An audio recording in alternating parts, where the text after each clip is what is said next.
UNO has always been an expanding university, constantly moving forward. But as we move forward, we must also look back to where we began. Let's go back in time with the people who remember UNO the way it was. Join us for Reflections in Time.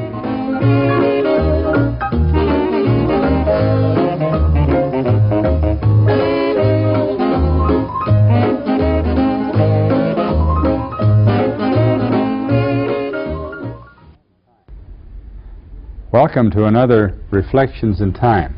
It's a beautiful, warm summer day in almost the fall of 1989 here on our campus at UNO. And the tape you're visiting with us and watching by looking at it over at our library or over at our alumni house is part of a series we've come to know as Reflections in Time. And what I've tried to do over really a number of years now is visit with the really important things, I'd say, that relate to our University of Omaha and our University of Nebraska at Omaha, and that's the people. The people who have devoted so much of their lives, sometimes 30 and 40 years, to this institution in their work life. And we've been acquiring a lot of interesting videotapes. Today is no exception, but it's just a little different. I'm going to visit with a gentleman who has been on our campus a number of years, but who is far from finished in terms of the time he's working with this university. I'm talking about our Chancellor, Del Weber. And I asked the Chancellor to come by on this nice summer day and visit with us about some things I've not heard about him and a lot of other people, and put something in our archives, and then we'll come back and do Chapter 2 later on. Del, it's nice to have you with us. Paul, thank you. It's nice to be here. It's nice to kind of reflect on who you are and what's happened in 57 years. Yeah.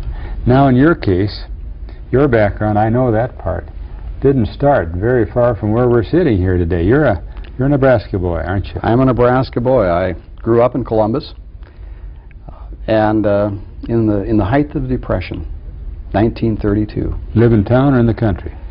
Lived in town. My father was a farmer, and Dad actually lost his farm. As many people did in those days. His father was a homesteader, as was his mother, and as was my mother on the maternal side. So they were old-line Nebraska farmers, having come here from Illinois and from Germany in the middle 1800s. Oh, yeah. And Dad was the youngest of 6 boys, 2 of whom became ministers. Oh, is that right? Yes, and my father was the youngest, and so he never learned to farm. The reason he never learned to farm was because, as the youngest, he had to help his mother with the cooking. So he was not prepared to become a farmer, and given the tough years of the Depression and his own lack of ability as a farmer, he lost the farm during the Depression and then came to town. So I'm a product of the Depression, and you know, I've often thought about that. You think of coming from a poor family, and it was a poor family, but it wasn't poor in the sense I think that we think of it now, because it was far different. Poor had a different connotation then, didn't it? Absolutely, because everyone was poor. You know, the downtown merchant was considered to be fairly wealthy as you thought about it. That's something, by the way, that's changed a great deal, because we don't think of Main Street merchants as being particularly wealthy. They're struggling. They probably were in those days. But they had a cash flow, and so you thought of them as fairly wealthy. But everyone was suffering in one way or the other during the Depression years. And so as you played with your playmates and you saw your father and mother's friends, none of them had very much money. It, in a sense, was the Norman Rockwell time of this country. Yeah. So that you were poor in some ways, but certainly not poor in spirit. It was an intact family. It was a family where you had an extended family. Lots of uncles and aunts and cousins. Fairly close by? Yes. And farming, you know, maybe within a radius of 20 miles. And one of the fond memories I have of that is almost every Sunday, my 5 uncles and my father would gather with their children and their wives over at my grandfather's home in Columbus. And we would go over, we would have lunch, and you would sit and visit. There was no television. They called it dinner in those days, didn't they? Yes, they called it dinner, absolutely. It was dinner, and we sat around, and the older people would visit, and the youngsters would be out in the yard playing, doing one thing or the other. And I remember one of the vivid memories is at about 4 o'clock, every Sunday, my grandfather would say, "It's time for prayer." And he had this chair, this easy chair that was his chair. And I remember it had the spittoon on the left-hand side. Yeah. And when he would say it was time for prayer, here were 6 strapping adult men, and they got to their knees. And there was no grousing about it, nothing else. My grandfather would turn around and get down on his knees, and he would rest his elbows on this chair. And above him was a huge picture of Christ. Mm-hmm. And he would pray. And you know, in retrospect, I don't know how long those prayers were, but to a young boy, it seemed to me they were at least 20 minutes. And they went on and on and on. It was a wonderful time. But at the time, you didn't forget, as a squirmy little boy. Yes, that's right. Sounds like you had family reunions nearly every weekend. Every weekend, and then of course you really had the extended family once a year when you met in the park, and everyone came from miles around for an extended family reunion. Why was it that people did so much of that in those days, 20, 30 years ago? I don't think we get so much of it. People are spread out more now, yes. Yeah. But that family weekend, Sunday afternoon together, that's sort of a thing of the past, isn't it? It really is, I think. Although my family, the Weber family, still meets annually in Geneseo, Illinois. So you still have a one-year thing? Yes. Well, I've never gone to it, you know, but that's the extended family. Again, these are people who are really Weber descendants and maybe removed 8, 9 times from me, but that is still an extended family tradition. Yeah. Nice tradition. So, yes. How was it as a young boy growing up in a modest-sized town? Any remembrances of that? Good stories, schools, whatever? Start any place you like there. Yes. Well, I should probably start with my mother. Well, let me tell you a little bit first about my father, and then talk a little bit about mother. But my dad, of course, came into town. He was what was known in those days as a common laborer. You probably remember the term. You bet. You don't hear that term anymore, but what it meant was he had no skills. And so he came into the city of Columbus, and he began to work for a coal company there, and then worked for a grocery store. Later, as I grew up, he was a Maytag repairman.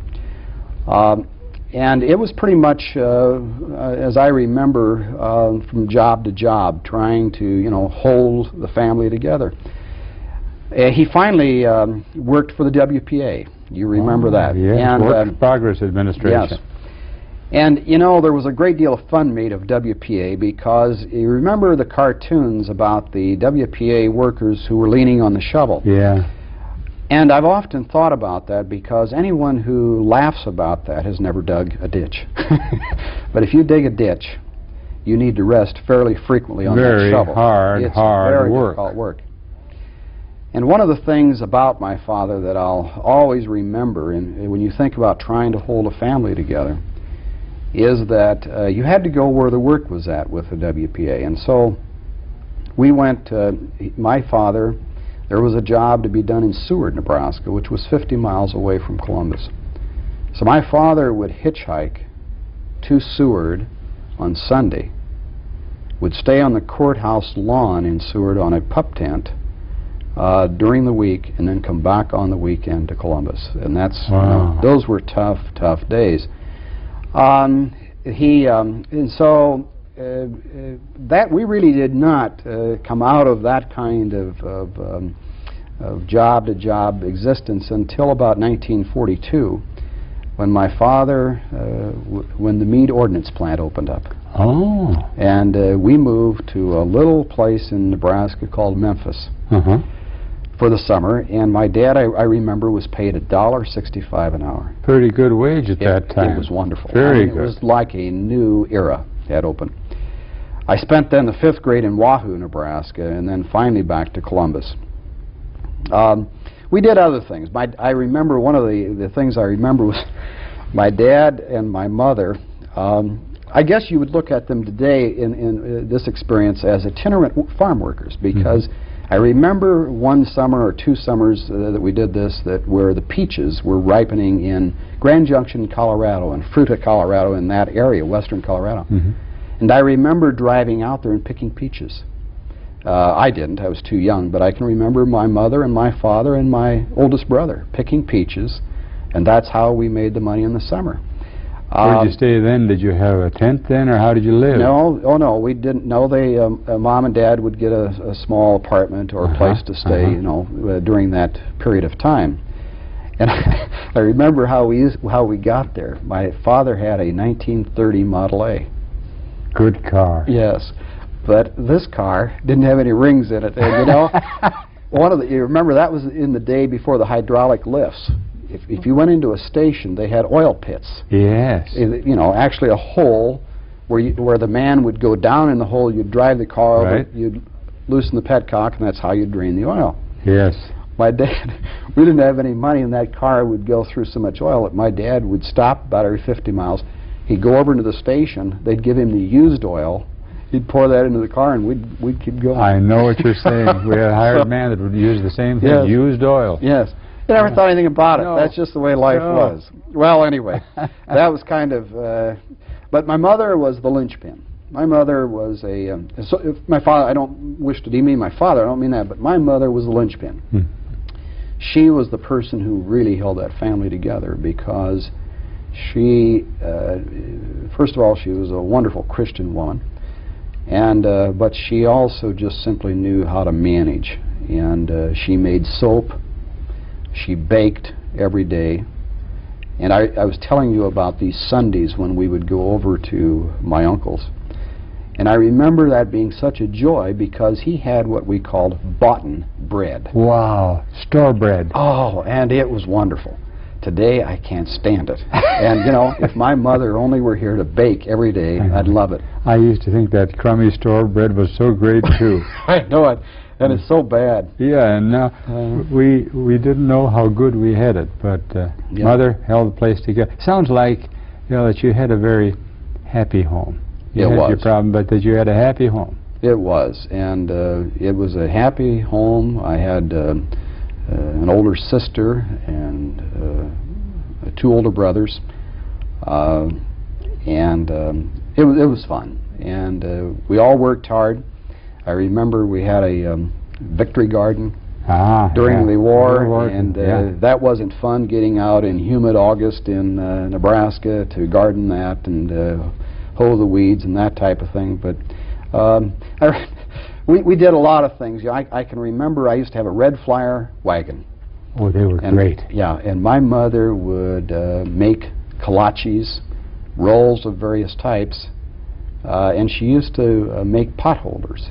And I would take those out and sell them. And that's how my mother made some dollars and money. So I was a salesman at a very young age. Yeah, and every little bit helped, didn't it? Oh, and those bits were little. Yes, they really were. But you learned to work at an early age, didn't you? You learned to work, and you played hard and you worked hard. And I think it served us well. They say that you were pretty well formed by the time we were 5. Yeah. A lot of your basic philosophy probably came to you in those very early years, didn't it? Yes, I think it really did, and it stays with you. You know, you really, I think, are grateful for what you have because of what you didn't have when you started. I can remember that we never had a refrigerator until I was in the 5th grade. I don't know that that was so unusual, but it was the ice box. You bet. You can remember the iceman coming every day. And the card in the window that told him how many pounds? Yes. But the problem was, if you couldn't afford the ice, which we couldn't, a lot of days that ice box was, it was hot rather than cold, and you had rancid butter and the smells of that type of thing. So it was wonderful to get a refrigerator where everything was cool, and I can remember the experience of biting into the first orange that I'd ever had cold. Is that? Yeah, and I remember that. It was such a wonderful kind little of things are what life's made up of, really. Yes, that's right. Well, now how about getting away from family for just a little bit and then back to your own growing family a little later, perhaps, still. How about school? You got going at that. Yes. Where you've been much of your life since. Yes, that's right. Well, I started out as all youngsters do, I guess, in a neighborhood elementary school called Third Ward. You know, we really think of that more as innovative title. Yeah, we think of that more associated with politics when you think about wards, but it was called Third Ward. It was about 4 or 5 blocks to school, and I went to school there for the first 6 years of my life. And I remember, you know, the teachers I had, and I remember them as being so beautiful, particularly a first grade and a third grade teacher that I had. And years later, after I had been out of school and was now teaching at the Arizona State University, I came back to my hometown, and I was talking with my mother one day, and I said, you know, I remember Miss Wilkinson so much. I said, I'd sure like to see her. And she said, well, she's still living over here in an apartment. I said, yeah, I'm going to go over and talk with her. So I walked in, and she pretended to remember me. But she was as beautiful as I remembered her. And so I said to her, I said, you know, it isn't, I thought you were beautiful when I was in the first grade, but I said, you still are. Why didn't you ever get married? And she said, you know, in those days you never got married. You committed yourself either to teaching as a career if you were a woman, or getting married, but you didn't do both. And interesting. So going to school was I was not an outstanding student in any sense. I was always a good student, but not an outstanding Did you like student. school? Liked school. Always had a curious mind about things. And I liked the kind of things that went with school. You know, the kind of activities you engaged in, the sandlot games and all of those kind of things. And yes, I liked school very much. And I was always involved in school in a lot of different kind of activities. Right on up through high school and right there in Columbus. Right. Did you come out of a family that generally went to college, or how was it you ended up at Midland? No, I did not. You know, it's interesting because my mother and father, both had around a 6th grade education. But they always had a great sensitivity to education. And that was a very important credo with them. They wanted every one of their children to have at least a high school education. With the, particularly with the two older, my sister and older brother, they were not able to go to college. I can remember in 1940 when my brother wanted very much to go into the ministry, and going to Midland College and hoping to find enough aid, etc., and assistance to be able to do that. But they simply were not able to do it. And I'm not sure that my sister even ever contemplated going to college, because it was simply not in the cards. There was not the money. When I came along, my mother was insistent that I go to college. But it was not a matter that we spent a great deal of time looking at colleges or anything like you would do today. Mine was much more a matter of the last month or so of my high school days, my mother saying to me that she wanted me to go to college. And so I began to look at Midland College and the University of Nebraska, and I decided to go to Midland College because, frankly, it was on Highway 30. It was 50 miles away, and I could hitchhike it. Sure.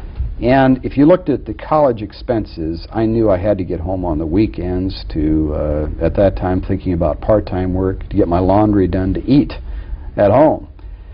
And so for the first 2 years, every weekend I hitchhiked between Fremont and Columbus, went home to work or to do whatever. On old Highway 30. Yes. And so my mother went to work. She had always been in the home, but she went to work at a hotel in Columbus, Hotel Evans, as a cook, in order to save $300 so I could go to Midland College.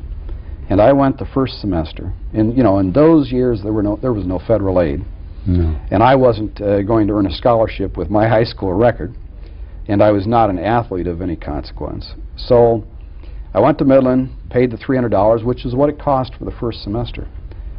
The second semester, I went into a man by the name of Elmer Sass, who was the college business administrator, and he had just retired about 2 years ago from Midland.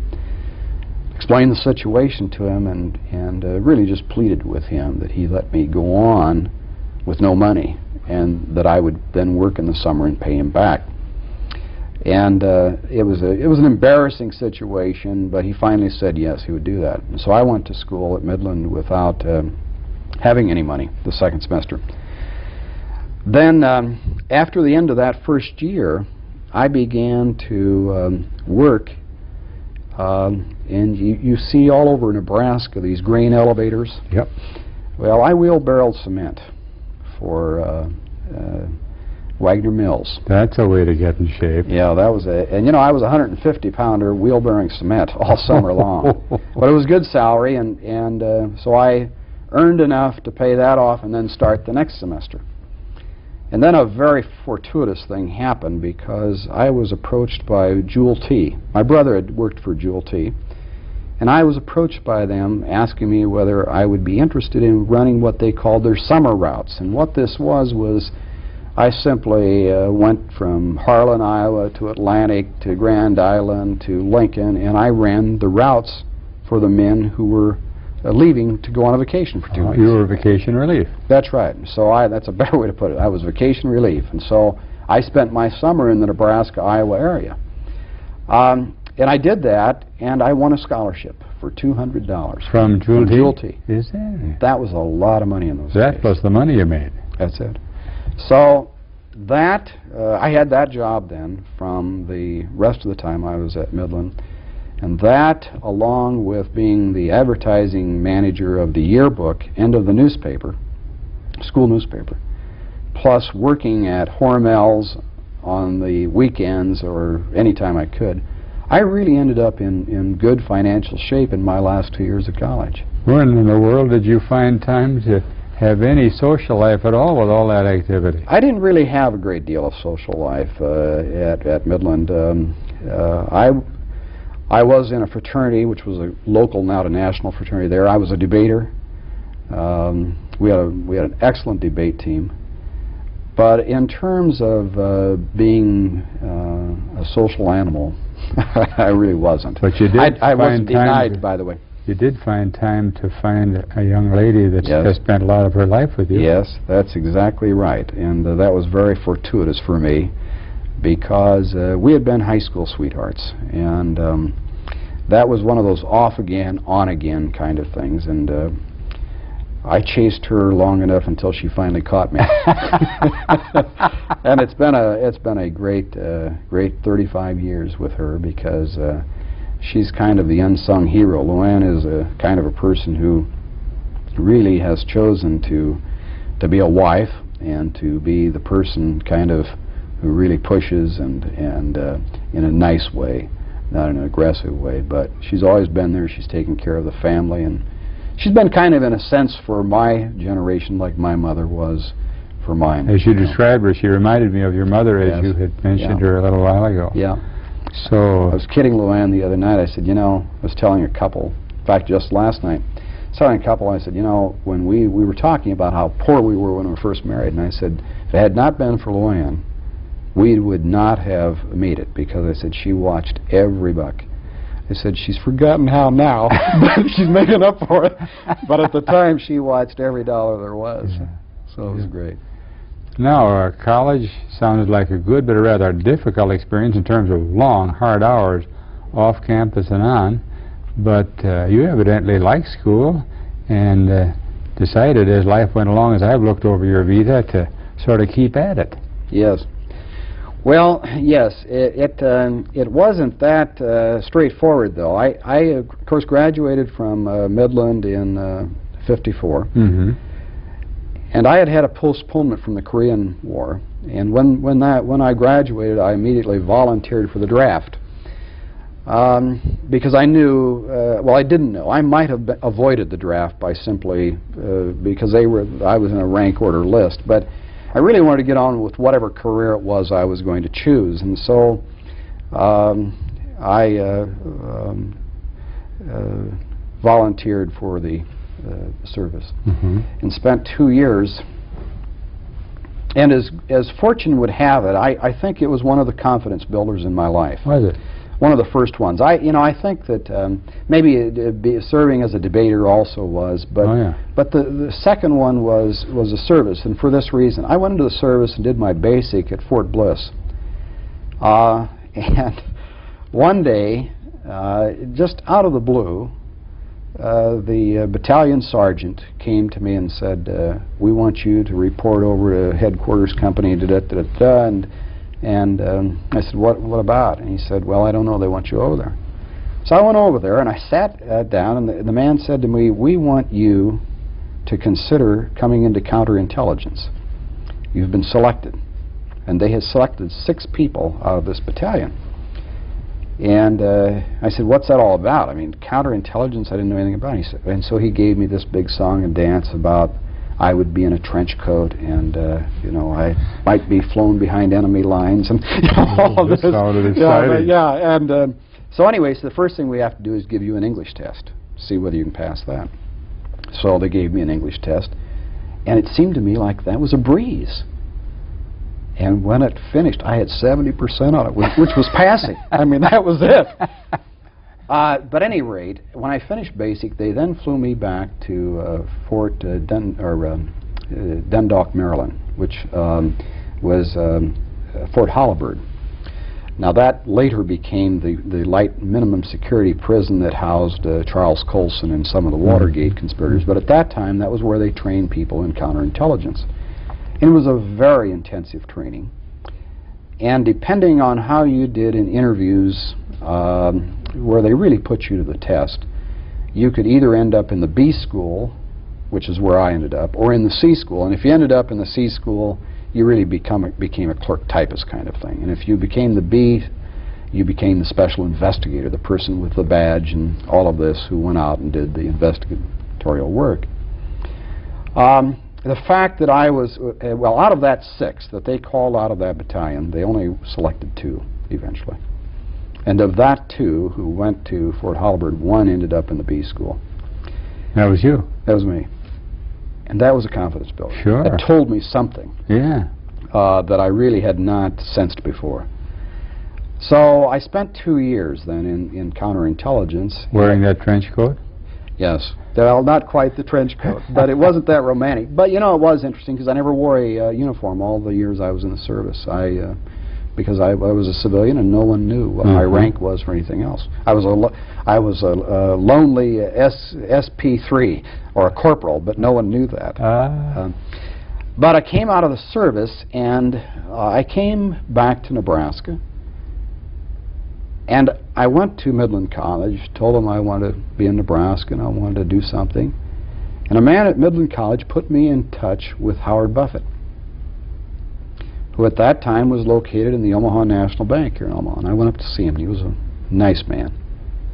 And he got for me 2 job interviews. One was with Swift and Company. The other was with Northwestern Bell. I was offered both those jobs. To come to work in the Northwestern Bell management program and then in the Swift program. So I went back to my hometown, and I also was offered a job with Balin Manufacturing Company. At that time, Balin was really booming. Big. They built all those grain things around home and corn cribs and everything. Yes, and I talked with Walt Balin, who was the founder and owner of the company, about a sales job, and he told me that he had a sales job that I might be interested in. It was going to pay over $10,000, which was, you know, just a horrendous amount of money. Yeah. But I had this feeling that I wanted to teach, and that's what I eventually did. I went to a small town 20 miles north of Columbus and began teaching. Not for $10,000 a year either. No, for $3,600. And I served as the teacher and the principal of that school. Did you? And there were 40 kids in high school, grades 9 through 12. And it was a wonderful experience, and I still see some of those youngsters, and well, they're my age now, but because I was only 4 or 5 years older than they were, but we had great times there. We had, Luann and I were married, and we lived in an apartment there for $50 a month, and we moved into that apartment And when we moved in, we had to clear the birds out. I mean, this was an attic kind of a thing. Had to clear the birds out and clean that all up. That's where we had our first child, our son. And those were good years. But the problem was that at $3,600 and then the second year, $3,800, we were taking money out of the bank rather than putting it in. Money that we had saved earlier when, you know. So we looked at it, and I said, you know, we got to do something. If I'm going to stay in this field, then I've got to figure out a way. So, but you wanted to stay in teaching. Yes, I wanted to stay in teaching. So the superintendent of schools there said, why don't you go back to the University of Nebraska? It was the University of Nebraska, Lincoln now. It was called the University of Nebraska then. And he said, you know, I think you can get a stipend as a graduate assistant for $900. Well, you see, I had $160 a month coming from the GI Bill, $900 from the university plus tuition. I got to figure out my take-home pay was $254. I could go to school for $250 in Nebraska at UNL, and so I decided let's go back to school and get a master's degree. So exactly the same income you had as an administrator and as a teacher. That's right. Yeah. So we went to UNL, and I stayed at we stayed at a place called Huskerville, which was the old Lincoln Air Force Hospital barracks. Yeah. And again, $50 a month, and they provided all the utilities and all of that. And again, some interesting kinds of things began to happen as we were there. First of all, I thought I was going back to work on a master's in history. And that tells you how naive I was about graduate education and the whole business. I wasn't doing that at all. I found out I was going to be working on a master's degree in education, which was fine. I spent a year there, just simply as a graduate assistant. And one day, the principal of university school, they used to have a university lab school. Remember that? Came to me and said, you know, I wonder if you'd be interested in coming over to the lab school as the principal of the junior high school. I said, well, I don't know whether I would or not. He said, well, I'll tell you what, we'll pay you $6,000 a year. I couldn't believe it, you know, because so here I was making $6,000 a year plus my GI Bill, going to school, working. The best income you'd ever had. Ever had. I mean, it was again like we were sitting, you know, just unbelievably wealthy. So I stayed there and did that the rest of the time. I was only going to stay one more year and then leave and go back out into the Nebraska schools as with your master's degree. Yes. And I guess a second confidence builder happened. 2 or 3 of the professors got a hold of me and said, look, you don't want to do that. You want to get your doctorate. Can't believe I don't want to get a doctorate. Yeah, that's what you want to do. And they had some confidence in me, and so I stayed and got the doctorate. One day, one of the professors came to me and he said, Del, he said, I've just come back to UNL.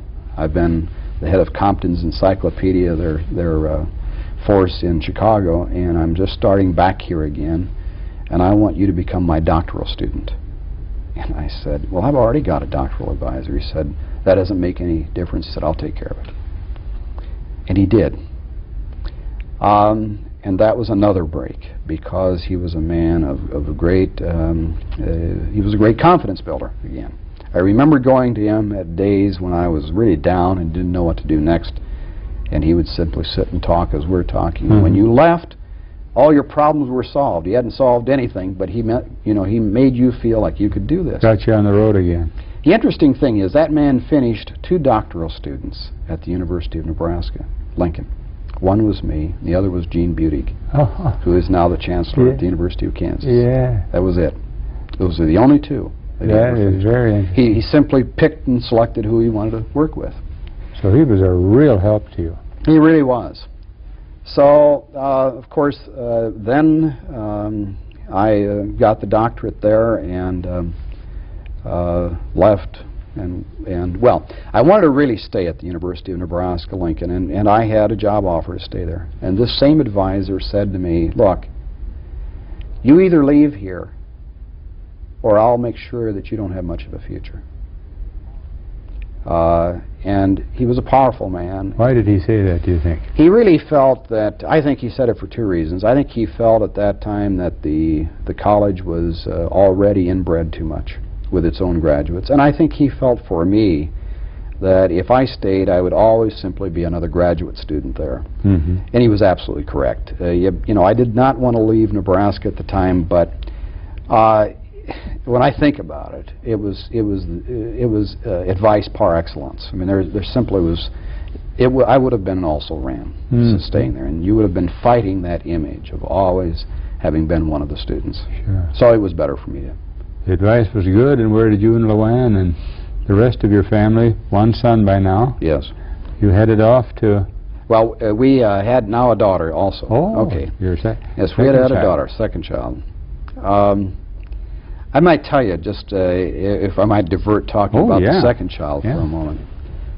I've always felt that there have been crucial times in my life when the Lord has really watched after me. And I could give you instance after instance, but that's one.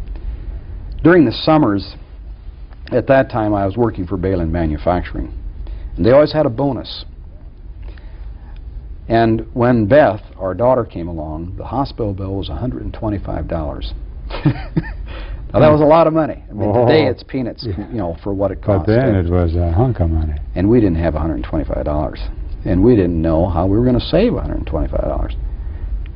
And about the day after she was born, I went to the mailbox. Here's a bonus check from Balin's that I didn't know I was going to get, and it was for $125. Right on the nose. Right on the nose. Yeah, so it's amazing.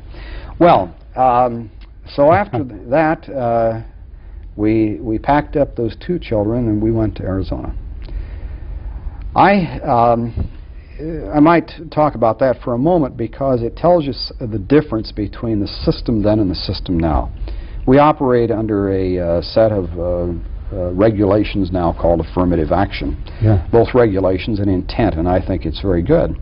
But it has changed the system a great deal because when I graduated from the University of Nebraska-Lincoln, my advisor simply picked up the phone and he called his contacts around the country. He said, I've got this guy, Del Weber, and I think he could, if you're looking for someone, could be very good. So he called a man at the University of Arizona, and I was to fly down and be interviewed in Tucson. And the week before that was to happen, the dean of the College of Education called and said, look, he said, I'd like very much to have you come, but we have so many Nebraskans now in our College of Education that I just came from a meeting with the president, and the president said no more. So he said, what I've done though is I've called a man at Arizona State University, and he said they want to interview you. And I thought, sure, you know, I'll wait for that call forever. But no, the call came. I went to Phoenix. I was hired. And again, you'll see in a minute how the fortune began to take hold here. But I went there as an assistant professor. This was in 1962. And I remember thinking, you know, here I had just conquered that doctorate. And now life would be easier. And I found life was really tough because I had 4 classes to prepare for. Now, had you had any teaching background, really? Oh, yes. Yeah, I'd had teaching background. At UNL? Yes. Yes, but not a whole lot. I mean, you know, as a teaching assistant and that kind of thing. But I had 4 classes to prepare for, and I never slept. I had a very bad case of insomnia. It's the only time in my life I ever have. I could not sleep at night because I was trying to stay ahead of those 4 classes, you know. It was very difficult. But and about Christmas time of that year, I remember saying to Luann, if this is the way it's going to be, I'm going to get out of this. It's just too tough. I mean, well, as you well know, having been through that, it straightens out. But one evening, I was reading Time magazine, and I flipped to the section on education, and there was a story there about a man by the name of Harry Newbern, who had been the first president of public television in this country, Also the first president, or a president of the University of Oregon during the late 40s, and now the president of the University of Montana. He had become embroiled in a controversy with his Board of Regents in Montana over how higher education should be organized. And the gist of the story was that he had resigned and he was coming to Arizona State University to head up a new Center for Higher Education. So New Bern came to Arizona, and I said to Luann as I read that article, I said, you know, I'm going to sit in on this man's classes because I want to learn what, you know, how a man like that thinks. It was one of those fortuitous kind of things. And so I simply sat in his classes. He couldn't believe that a young assistant professor would want to sit in his classes, but I did. And we struck up a very close friendship. After he had been at Arizona for about 2-3 years, he was offered he was doing some consulting at a new university in Cleveland, Ohio called Cleveland State University. And they had asked him to come back there about once a week. So he asked me if I would be willing to teach his classes while he was going back to Cleveland. I said yes, I would do that. And finally, they asked him to come back as the interim president for a year. So he came to me one day and said, Del, would you go with me as my assistant? And I think it's the only time I've never consulted with Luann about doing anything. I simply said, yes, I'll do it. Mm-hmm. And I went home and I told Luann, we're going to Cleveland. Now what made that so tough is that we had a 5-week-old third child now. Now you had your full complement of family, huh? Yes.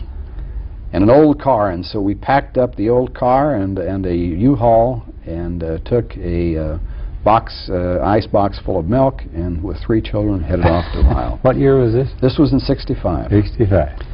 But he was the second then mentor in my life. The first being my doctoral advisor, then this man. Mm-hmm. We got to Cleveland.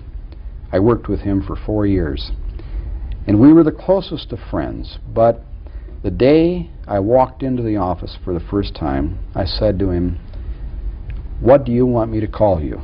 It was an honest question because I didn't know. He said, you can either call me President New Bern, Mr. President, or Dr. New Bern. That was it. I looked at him and I said, are you serious? And he said, I'm absolutely serious. You know, that he was telling me he had a role to fill, and that's how he was going to fill it.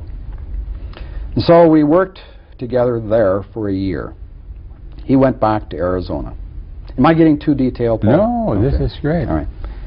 He went back to Arizona, and I stayed on with a man who was then hired as the president by the name of Harold Enerson. And I served as his assistant for 3 years. Harold Enerson later became the president of Ohio State University. He was the man who fired Woody Hayes, the whole business. During those 4 years at Cleveland State, Harry New Bern, the man I'd gone there with, this mentor, kept wanting me to come back to Arizona. And I remember he called me one time, he said, Del, will you meet me in Chicago? I need to talk to you. And so I sat and talked with him in a hotel room in Chicago. He said, I want you to come back to work in my Center for Higher Education. I said, you know, I don't want to do that. I said, I'm really having too much fun in Cleveland. He said, you're making a mistake. He said, you really need to get back and work with me. I said, well, I'm not ready to do that. 2 years later, he called again. He said, can you meet me in Chicago? I said, yes. He said, I want you to come back now to Arizona. By this time, he is now the dean of the College of Education, and through a series of circumstances. And so he wants me to come back as his associate dean. And I said, well, what will you pay? He said, I will pay you, I think the salary was $20,000. I said, Harry, I said, I'm making $22,300 now in Cleveland. Why would I come back there for $2,200 less than I'm making now? He said, because it's the right thing to do. If you stay in Cleveland, you will be typed as an assistant to the president. You don't want that. You want to come back here and work with me. So I said, well, I'll think about it. And as I left, he said, promise me one thing, that you won't make this decision based on money. I said, I won't. So I went back, talked with Luann, went in to see Harold Anderson, who was my third mentor. Said, Harold, I'm going to go back to Arizona. I said, why? I said, oh, I just think it's time to move. He said, well, Del, you know, you're paid a good salary here, and I'm not going to pay you any more. He thought I was really angry for a raise. I said, no, I'm actually taking a $2,300 cut to go back to Arizona. He said, I've never heard of that before. I said, well, I think it's the right thing to do.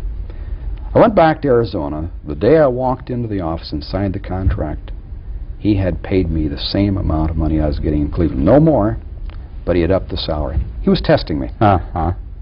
So you came for something other than the financial end of it, and that's what he wanted. Yes. Why did you make that decision? That's right. And again, fortune smiled, because I was back as his associate dean no more than 2 weeks when the president of the university resigned, and they asked him to become the interim president. And he then asked me to become the interim dean of the college. Your timing was just about perfect. It was.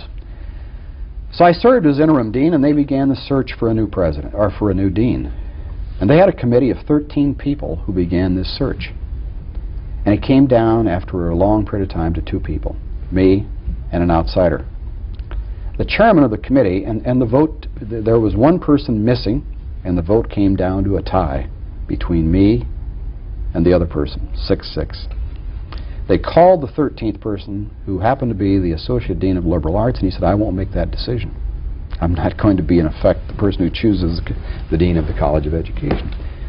So the chairman of the committee took this to the president and said, Mr. President, here are 2 choices, and we're tied, and you select who you want, thinking that the president, being a good friend of mine, would choose me. The president said, no, I won't do that. You go back and do your work. I told you to bring me a candidate.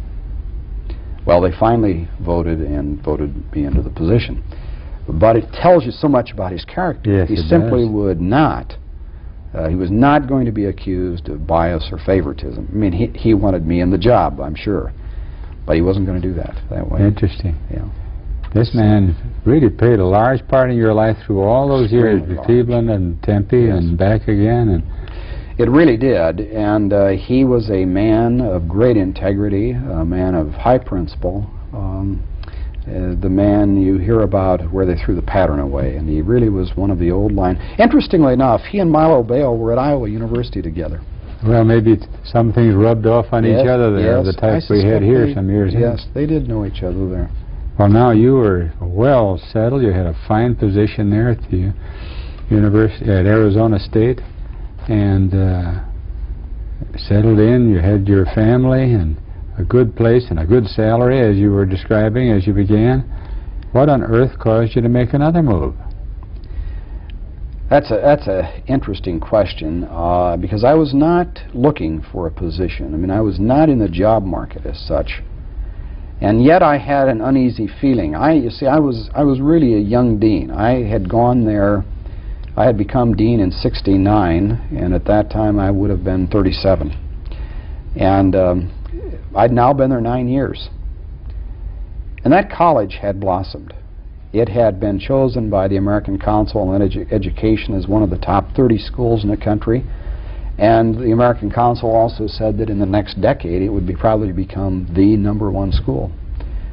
And I had really started to reach the place, looking at myself. I was 45 years old and saying, wait a minute now, I've got 20 years of work life. Do I want to spend them here, or what am I going to do? My mother had always been sending to me the clippings about higher education in Nebraska, not just about UNO, but just been sending these clippings. And I had read about the shakeup, and or not the shakeup, but about the president going to Lincoln, and then I'd also picked up through professional journals the advertisement that they were looking for a chancellor at the University of Nebraska in Omaha. And on the last day of that search, I decided that I was going to throw my hat in the ring. And so I called Dale Tukolsky, who was the chairman of the search committee, and at that time was the vice chairman of Enron, or Internorth. And I said, I can't get a letter in today, but will this call suffice of my intent, and then I will follow it up with a letter? And he said, oh, sure, that's fine. And that's what happened. Then I came here for interviews and came to the campus. Well, you know, you probably won't believe this, but we've already visited for just about an hour. And we've only covered... I've talked a lot. Yes, and that's what I wanted you to do. And you have told us so much in the way of interest in influential people, family, friends, professional people, and the growth and change of your own family. And I think this would be an appropriate place to help for us to end this first tape.